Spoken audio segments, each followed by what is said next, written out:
Jama'a barka da warhaka, Bello Wang na muku gaisuwa. Yau bari mu dandana yayan itatuwa guda biyu.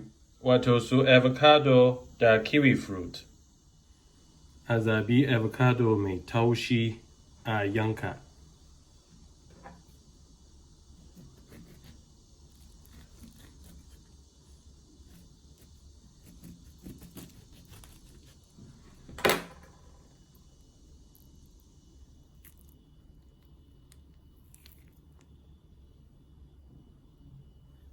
Mai kore ne a ciki, sannan gashi akwai wannan abu mai tauri daga ciki kamar kwai, shine iri naka nashi.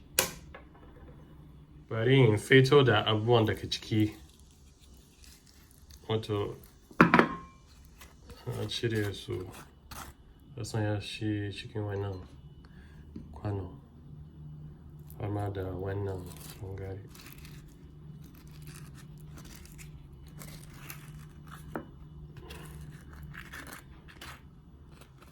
So abin da ke ciki yana da taushi sosai. Babu wani dandano na musamman. Amma an ce wannan fruit na avocado yana da gina jiki sosai. An fi samun wannan a Latin Amurka, wato a kudancin nahiyar Amurka kenan.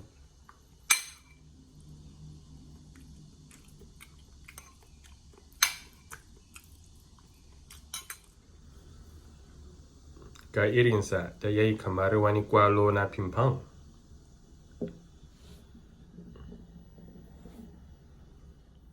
Yanzu bari mu yanka kiwi fruit.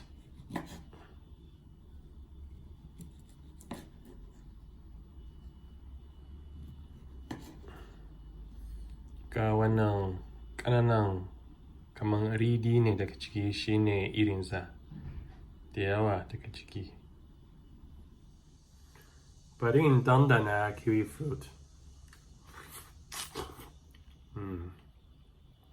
Akwai taushi, akwai zaki da kuma tsami. Yana da daɗin ci sosai. Kuma yana da ruwa da yawa. An ce shi ma wannan kiwi fruit yana haɗe da, wato yana kunshe da sinadarai masu gina jiki da yawa.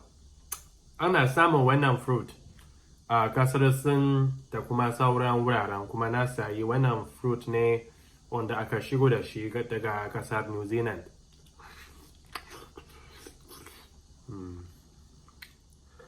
To ga yan itatuwa da na ci a yau, wato kiwi fruit da avocado. Sannan da fatan Allah ya ba mu sa'a, mu samu damar gara cin yayan itatuwa, mu samu damar kiyaye lafiyar jikinmu. Sai an jima.